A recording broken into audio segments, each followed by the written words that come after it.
I'd like to think that things are going to get better eventually, but right now, things are kind of weird. They're just weird. And not just in the United States, all over the globe. Things are weird, what we're seeing, and it's scary. And, and AI is taking over, and, trying to find decent jobs and trying to be able to afford to just live in this day and age. It's just, it's a challenge. And that's what I talk about, Okay, guys, check this out. I want you to know I have been working on my video. I want to do Jazz. No, you're not jumping up here. Stay down. I've been working on the video I'm going to do on lavender. I got all my stuff out. I've got my bath bombs. Oops, there's my big fat finger. Sorry. And I made these, with dried lavender. Jazz, no, you don't need to be up here. Stay down. Jazz, no, stay down. Anyway, I've got the bath bombs. I've got my dried lavender. Here's some of the lavender oil that we made. My lavender soaps. I made a bunch of those. I didn't make this obviously, but I have made lotions before, but I brought this out. And lavender tea, which this isn't the ones I made, but I've made lavender teas. And, just going through my books, trying to figure out what we're going to discuss. But I want you to know I haven't forgotten. I do have it set up. It's just going to take some time because it's, I want it to be just right. I want to show you how to do some of these things as well, because I think that's an important part of the video. So anyway, I just wanted to let you know I am working on it. I'll get around to it. I want to do lavender, and I wanted to do rosemary, and just a bunch of other herbs, but I think lavender is going to be the first one. So keep an eye out for that. Hopefully by this summer, I'll have it out. So I'm going to just keep working on it. It looks like I'm in a florist shop, huh? Look at all these flowers. Easter Sunday, everybody brought flowers. So, I want to dry them out. I'm going to put them in the silica gel before they get all funky. Right now they have a nice shape and I want to keep it. So I'm going to cut them up and put them in this while we're talking. Aren't they pretty? I'm going to have so many dried flowers. I don't know what I'm going to do with it all. I'm going to make some soaps and some bath bombs and potpourri and just all kinds of fun stuff. Put them in my resin. Yeah, there's so much you can do with these. Oh, they're so pretty. So pretty. But you got to do it before they get too dried out. Otherwise, they lose their shape. That's why. I mean, if you want to hang them out to dry, hang them upside down. But I like to put them in the silica gel because then you can get them like when they're like this, and then they'll keep that shape. So that's why I'm doing that. So anyway, I was talking to my daughter today when she was on her lunch break. We were chit-chatting. I was telling her that I thought she should start a YouTube channel. I thought there's so many young single moms out there that are hardworking, and it's got to be tough in this day and age to be a single parent, whether it's a single dad or a single mom. And she reminded me that, yeah, she is a single parent, so it is rough. She has no time to make a YouTube channel. I was like, well, duh, because it takes a lot of work, obviously, filming and editing. And it's like, where would she find the time? Which is a shame because, she's got a lot to offer. What she's going through, budgeting, trying to live, and she's got a good job. She's a social worker, and she lives in California where it's expensive, and she lives in Northern California where it's even more expensive. I mean, the rent is actually cheaper. You can find places to rent because it's a college town, but everything else, gas and groceries and utilities are more expensive. But she absolutely loves it, and where she's at is God's country. It's amazing. It's incredible, and it's worth the money. I would pay that much to live there because she literally, she has the ocean across the street. Oh, well, across the highway. She's on this side of the highway. It's the ocean, the coast, and then on this side it's just the giant redwood trees, the Avenue of the Giants. It's absolutely amazing, and she's an outdoor enthusiast, so she gets to appreciate all that. I would love to live up there, except she gets a ton of rain. I mean, a ton, like Oregon and Washington. But that's why it's so green and lush and beautiful. You know, that's the trade-off. Personally, me, I love the rain. I absolutely love it because we don't get enough of it. But once I'm in it for a long period of time, I do get depressed. So I know I couldn't live there long term. I love to go visit, but I need my son. So that's why we stay down here. But anyway, we were talking, about YouTube and having a channel and stuff. And she was saying, did you ever decide on a niche? And I thought, well, yeah, I guess. I think my niche is my journey, right? It's just, the life of an older woman in today's economy, 2025, and these perilous times, how I'm navigating, because let's face it, it's not like it was back in the 50s or 60s or 70s. Things are way different now. And I'm different. I know my mom led a whole different life when she was in her 60s. No, Jazz, stay down. Than I do. Things are just different. And I feel like that's what I talk about. I talk about being unretired because of the economy and trying to be healthy now that we know the whole dynamics of that has changed, right? The things that my mom thought were healthy, what she was raised to believe, has totally flipped. The food pyramid. We don't follow that. We found out that was bought and paid for by the pharmaceutical companies and big food companies and stuff, telling us to eat grains, eat lots of grains and fruits and veggies and just a little bit of meat, because they sell all that stuff and they want to make lots of money and it keeps us sick. And then that helps the pharmaceutical companies. So, and we can see the results. It's so obvious. That's what was happening. That's not just a conspiracy theory, or, you know what I mean? Obvious that was meant to be. And now we're turning that around. We're learning that, we're not supposed to eat that way. We're trying to eat healthy. We're trying to eat whole foods. But now our grocery store is full of frankenfoods, just chemicals and crap. Jazz, you're not going to scratch through the window. But, trying to find out what's healthy.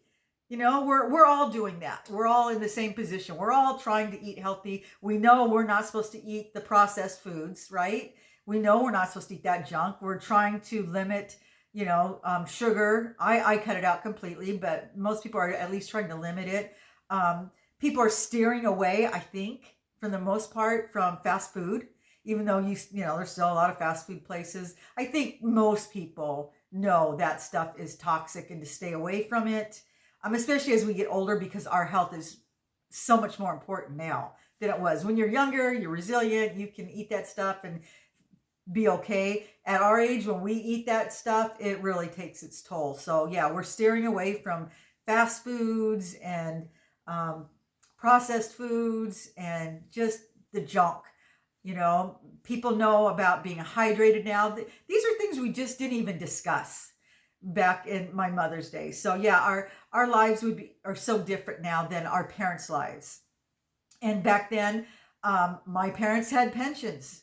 My dad was in the military. He retired in his 40s after being in the military for 20 something years with the pension, and then went on to create a business, a construction business. So then he had that.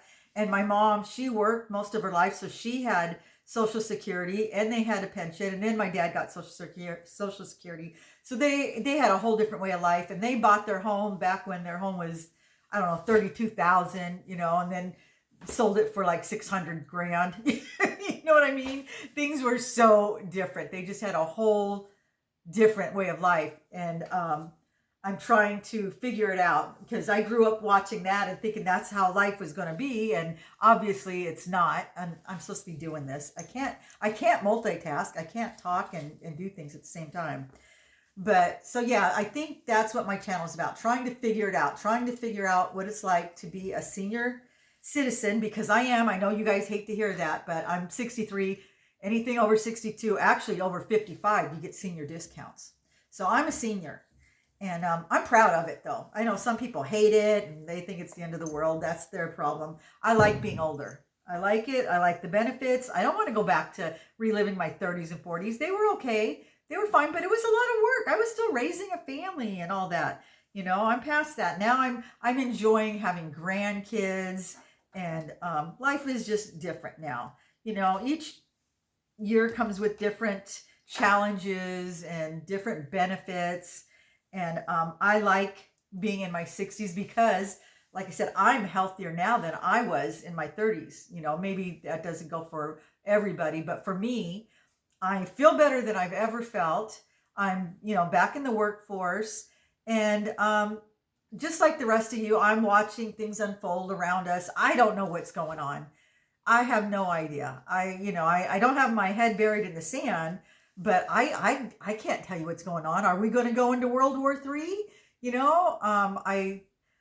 I listen to, some people on YouTube, and they act like, you guys better be prepared. You better build a bunker, and I'm somewhat of a prepper. I do believe in that, but I don't know what's going to happen. I'd like to think that things are going to get better eventually, but right now, things are kind of weird. They're just weird. And not just in the United States, all over the globe. Things are weird, what we're seeing, and it's scary. And, and AI is taking over, and, trying to find decent jobs and trying to be able to afford to just live in this day and age. It's a challenge. And that's what I talk about, trying to figure out what to do. And do I want to live another 20, 30 years? Health-wise, I feel like I could, but it's like, my God, what's it going to be like in 20, 30 years? Do I want to be around? Am I going to outlive my money? That's, a big concern. So that's why I am back in the workforce. I'm trying to replenish our savings. We do have some money saved. We do have our home. The majority of our debts are paid off. We do have a few debts. I'm trying to, help pay those down, put more money in the bank as much as I can while I can, because there will come a time when I can't. And all we're going to be doing is drawing from it. So while I can put money into it, I'm going to. And I'm just trying to figure that out, working side gigs. I can't picture my mom working Uber or YouTube when that stuff wasn't even around. So it's just a different world that we're living in now. And I enjoy it. I mean, this has all been fun, but it's new to me, and it's different, and I'm learning how to adapt, and I'm trying to be positive, but you can only be so positive. I'm trying to look for the good or the silver lining, but when you see things unfolding the way they are, I don't know. I'm a pretty optimistic person for the most part, and there's some things that we just have no control over, and we got to continue to live our life and hope for the best, prepare for the worst, hope for the best. And that's where I'm at. And I'm just trying to make the most of it. And my biggest concern isn't even myself and my husband. We've lived a good life, 63 years, he's 64. I worry about my children and my grandchildren. What's the world going to be like for them? Because I'm already seeing what a struggle it is. We didn't struggle like they are. We didn't have the struggles that my kids have. I can't imagine what it's going to be for my grandkids. Life was so much easier for us. Yeah, we worked hard, but our first house was $65,000. You can't buy a shed for $65,000. We didn't have, it wasn't required that we had insurance. I mean, it's a good idea, but now you have to have insurance on your vehicles. We didn't have cell phones. We didn't have internet. We didn't have all that stuff. So it was a lot easier to afford life. Things were a lot cheaper back then. And we had jobs that paid more than minimum wage. Most jobs did. Now, everybody wants to pay minimum wage. Nobody wants to give you full-time hours. Nobody offers benefits. And all families have to have, both spouses have to work, or partners have to work. That's a given. I grew up in an era where I was actually able to be a stay-at-home mom for many years, and we were able to live comfortably. I mean, we weren't rich by any means, but we were able to take care of everything. You could not do that now. You could not live on one income unless, one of you is a doctor. And my kids all have great jobs. And still, both of them, the partners have to work just to get by. So yeah, things are just so different now. And I'm so fortunate that, we lived in the time that we lived in, and I'm happy to still be here. But like I said, I am nervous about the future. I am nervous. I don't know, what kind of jobs are going to be available for the kids and the grandkids. AI is taking over, and the division between the classes is becoming greater and greater. You have the haves and the have-nots, and we used to think that we could be the rich ones too. And I know one or two people that actually made it to where they're not just they're rich, rich. There's a difference. I mean, millionaires, everybody's a millionaire. That's, it used to be, I want to be a millionaire. Well, you need to be a millionaire now, or you better have $1 million in the bank. So that's not a big deal when people say they're a millionaire anymore. You need to have that much just to survive. And not that we don't, that's why I'm back to work, because money people tell you that you need to have like $1 million to retire comfortably. But like I said, now because of the division, most of us are on this side of the division. At least I am. Maybe some of you guys are in the bazillionaire class, but most of the people I know, even the people that are comfortable, aren't in that class. They might have all their bills paid for and they have money in the bank, but they're not living a lavish life by any means. A lot of people are still being very frugal. They're still cutting back because they never know what tomorrow's going to bring. Rich to me means you don't worry about that stuff. Rich means you don't even have to look at price tags. I don't know anyone that's in that position where they don't have to worry about that kind of stuff. We all do. We have to, clip coupons and go wherever things are cheaper and wait for the prices to come down on this and that, like the price of housing, the price of cars. Buying a new car, that's like buying a house was back in our day. So anyway, well, I better shut up, or I'm never going to get this done. Like I said, I can't multitask. So, but yeah, so I think that's my niche, is just this crazy old lady. Yes, I said old. This crazy old lady just trying to figure out, what's going to happen. Trying to get through it happily. I want to be happy. I want to enjoy this time in my life. I want it to be a quality time, but I want to know that my kids and my grandkids are going to have a future too, that we're not just taking advantage of all the resources now, not thinking about the future, not thinking about, the ones that are coming after us. You know what I mean? Yeah, I'm sure some of you get it. Anyway, I'm going to let you guys go so I can finish this. I talked about 12 minutes. Okay, you guys take care, and I will see you in the next video.